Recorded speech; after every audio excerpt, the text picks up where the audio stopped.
আসসালামু আলাইকুম। সপ্তম শ্রেণীর গণিত টিউটোরিয়ালে আরিফ ম্যাথের পক্ষ থেকে সবাইকে আবারও স্বাগতম। আজকে আমরা আলোচনা করব বীজগাণিতিক রাশির উৎপাদক, গসাগু ও লসাগু নিয়ে। আগের ভিডিওতে আমরা ১ থেকে ১০ পর্যন্ত উৎপাদক বিশ্লেষণ করেছিলাম। আজকে আমরা ১১, ১২ এবং ১৩ নং প্রশ্নের সমাধান করব। তো এখানে ১১ নম্বরে বলা আছে একটি আয়তক্ষেত্রের প্রস্থ 14xy এবং ক্ষেত্রফল 42xy³ হলে এর দৈর্ঘ্য কত? তাহলে এখানে আমাদের একটা আয়তক্ষেত্রের প্রস্থ দেওয়া আছে এবং ক্ষেত্রফল দেওয়া আছে, আমাদেরকে দৈর্ঘ্য নির্ণয় করতে হবে। তো এখানে আমরা লিখে নিলাম যে দেয়া আছে একটি আয়তক্ষেত্রের প্রস্থ হচ্ছে 14xy এবং ক্ষেত্রফল হচ্ছে 42xy³। তো আমরা জানি যে আয়তক্ষেত্রের দৈর্ঘ্য নির্ণয় করার সূত্র হচ্ছে ক্ষেত্রফল ভাগ প্রস্থ। তাহলে আমাদের ক্ষেত্রফল হচ্ছে যে 42xy³ লিখে নিলাম, আর প্রস্থ হচ্ছে আমাদের 14xy। এখন আমরা যদি এটাকে ভাঙাই তাহলে এখানে পাচ্ছি আমরা 42xy³ ডিভাইডেড বাই 14xy। এটা আমাদের একটা রাফ। তো এখানে আমরা পাচ্ছি যে যদি 42 করে ভাঙাই তাহলে 7 দোকান 6 শতা 42, এক্সের এক্স, এখানে ওয়াই হচ্ছে y³। তাহলে আমরা ওয়াই পাচ্ছি এখানে 3টা, 1টা 2টা 3টা। এখানে এই বিন্দুগুলোতে আমরা এখানে গুণ বুঝাইছি। এখানে 7 দোকানে 14, এক্সের এক্স, এখানে ওয়াই হচ্ছে 1টা। তো আমরা এখানে 7 কাটতে পারি, এক্স কাটতে পারি, এখানে ওয়াই কাটতে পারি। তাহলে এখানে আবার 2 দিয়ে আমরা 6কে কাটতে পারি, 3 দোকানে 6। তার নিচে যেহেতু আমাদের সবগুলো কাটা হয়ে গেছে, তাহলে নিচে আমাদের পাচ্ছি 1, উপরে পাচ্ছি আমাদের শখ পাচ্ছি 3, আর এখানে অবশ্যই হচ্ছে 2টা ওয়াই, তাহলে 2টা ওয়াই পাচ্ছি আমরা y²। আর নিচে যেহেতু আমাদের একের কোনো দাম নেই, তাহলে আমরা পাচ্ছি 3y²। তাহলে আমরা এইটার থেকে আমরা এই 14xy দ্বারা যদি আমরা 42xy³ ভাগ করি, তাহলে আমরা পাচ্ছি এখানে 3y²। তাহলে সুতরাং আমাদের দৈর্ঘ্য হচ্ছে 3y²। তারপর 12 নম্বর প্রশ্নে বলা আছে যে যদি চিত্রে প্রদত্ত আয়তক্ষেত্রের দৈর্ঘ্যকে 2 একক বৃদ্ধি করা হয় এবং প্রস্থকে 1 একক হ্রাস করা হয়, তাহলে এর পরিসীমা ও ক্ষেত্রফলে কি পরিবর্তন করবে নির্ণয় করো। এখানে একটা আয়ত দেওয়া আছে, এই আয়তের দৈর্ঘ্য হচ্ছে আমাদের L আর প্রস্থ W। তাহলে আমাদের দৈর্ঘ্য যদি 2 একক বৃদ্ধি পায়, তাহলে আমাদের এখানে হচ্ছে L+2, আর প্রস্থ যদি আমাদের 1 একক হ্রাস পায়, হ্রাস পাওয়া মানে হচ্ছে কমে যাওয়া, তাহলে আমরা পাচ্ছি W-1। তো এখানে আমরা লিখে নিলাম যে চিত্র অনুযায়ী আয়তক্ষেত্রের দৈর্ঘ্য হচ্ছে L, প্রস্থ হচ্ছে W। আমরা এখানে দৈর্ঘ্য পাচ্ছি L আর প্রস্থ পাচ্ছি W, যেটা আমাদের বৃদ্ধি পাওয়ার এবং হ্রাস পাওয়ার পূর্বে। তো আমরা জানি যে আয়তক্ষেত্রের পরিসীমা হচ্ছে 2 গুণ দৈর্ঘ্য যোগ প্রস্থ। তাহলে আমরা হচ্ছে 2 গুণ এখানে দিতে হয় না, আর দৈর্ঘ্য হচ্ছে আমাদের L যোগ প্রস্থ হচ্ছে আমাদের W।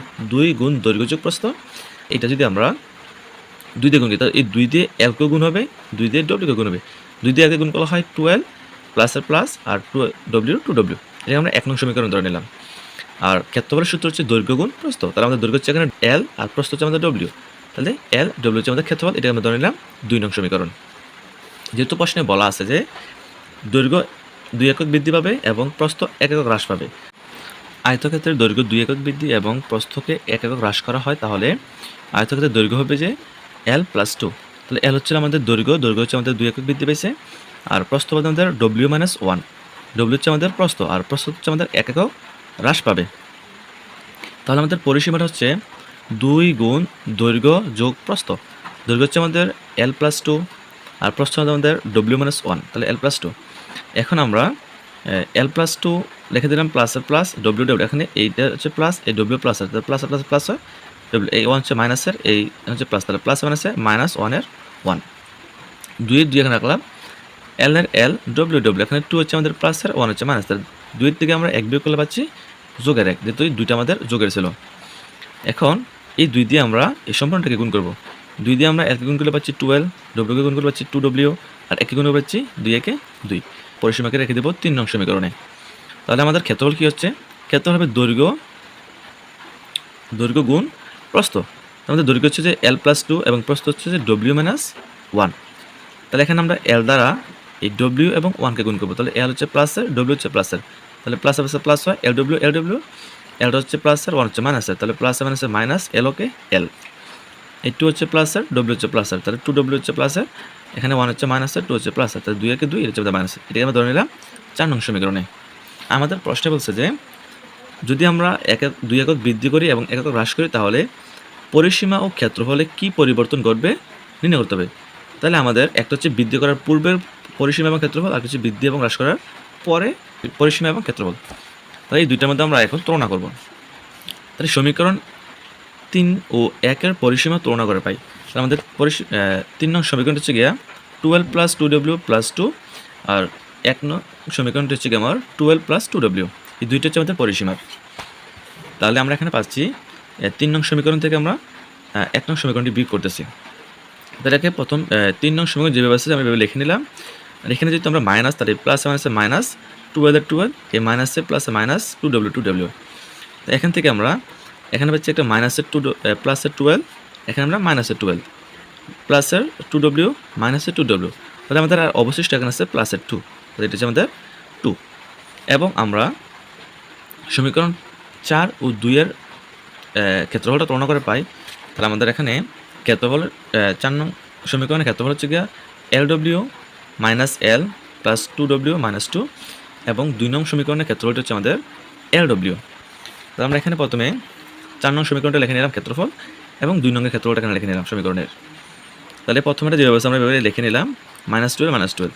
তাহলে এখানে প্লাসের হচ্ছে LW, মাইনাসের LW, আর এখানে অবশিষ্ট আছে আমাদের 2W হচ্ছে প্লাসের 2W, L হচ্ছে মাইনাসের মাইনাস, 2 হচ্ছে মাইনাসের মাইনাস। তাহলে আমরা পরিসীমার তুলনা করে পাই আমরা যে 2, আর ক্ষেত্রফলের তুলনা করে পাই আমরা 2W - L - 2। আশা করি সকলে বুঝতে পারছো। 13 নঙ্গে বলা আছে যে যদি একটি আয়তক্ষেত্রের দৈর্ঘ্য x + 4 মিটার এবং ক্ষেত্রফল x² + 7x + 12 বর্গমিটার হয়, সেক্ষেত্রে প্রস্থ কত হবে। তাহলে এখানে একটা আমাদের আয়ত দেওয়া আছে, আয়তের দৈর্ঘ্য দেওয়া আছে আমাদের x + 4 এবং ক্ষেত্রফল দেওয়া আছে x² + 7x + 12 বর্গমিটার, কিন্তু প্রস্থ দেওয়া নেই। তো সেক্ষেত্রে আমরা লিখতে পারি যে দেওয়া আছে আয়তক্ষেত্রটির দৈর্ঘ্য 4x + 4 মিটার, আর ক্ষেত্র হচ্ছে যে x² + 7x + 12 বর্গমিটার। তো আমরা জানি যে আয়তক্ষেত্রের প্রস্থ হচ্ছে যে ক্ষেত্রফলকে যদি আমরা দৈর্ঘ্য দিয়ে ভাগ করি তাহলে আমরা প্রস্থ পেয়ে যাব। তাহলে আমাদের ক্ষেত্রফলের মানটা এখানে বসিয়ে নিলাম, দৈর্ঘ্য মানটাও বসিয়ে নিলাম। এখন যদি আমরা এই ক্ষেত্রফল হচ্ছে যে x² + 7x + 12 এটাকে ভাঙাই, তাহলে আমরা পাচ্ছি x² + 7x + 12। তাই আমরা উৎপাদক বিশ্লেষণ করতে হবে। যদি আমাদের এখানে আছে 12 মানে 12, এখানে যদি কোনো সহগ নেই তাহলে 12। এই 7xকে আমরা এমনভাবে ভাঙাতে হবে যাতে করে আমাদের যোগ বিয়োগ করলে পাই আমরা প্লাসের 7x এবং গুণ করলে পাই প্লাসের 12। তাহলে x² + 4x + 3x + 12 দেখতে পারি আমরা। তাহলে 4টা x আর 3টা x 7টা x, আর 3 এবং 4 গুণ করে 3 × 4 = 12। আমরা এখান থেকে যদি x কমন নেই তাহলে আমাদের থাকছে দুইটার মধ্যে একটা চলে আসছে আর একটা x, প্লাস x চলে আসলে অবশ্যই আমাদের 4 প্লাস 3 যদি আমরা কমন নিই তাহলে হচ্ছে x + 4, 3 চলে আসলে এখানে x আর x, 3 বার ভাগ করলে 4। তাহলে দুইটার মধ্যে যে কোনো একটা লিখে নিলাম x + 4 এবং x + 3, x + 3। তাহলে এই যে x² + 7x + 12 এর মান পাচ্ছি আমরা x + 4, x + 3। তাহলে নিচে আমাদের ভাগ অবস্থা আছে x + 4, তাহলে x + 4 এবং x + 4 হচ্ছে আমাদের কাটাকাটি ভাগ হয়ে গেছে, কারণ অবশিষ্ট আছে x + 3, তাহলে আমরা পাচ্ছি x + 3। তাহলে সুতরাং আমাদের প্রস্থটি হচ্ছে x + 3। তাহলে এখানে এই আয়তর দৈর্ঘ্য যদি আমাদের x + 4 হয়, ক্ষেত্রফল যদি x² + 7x + 12 হয়, তাহলে আমাদের প্রস্থটি হবে x + 3।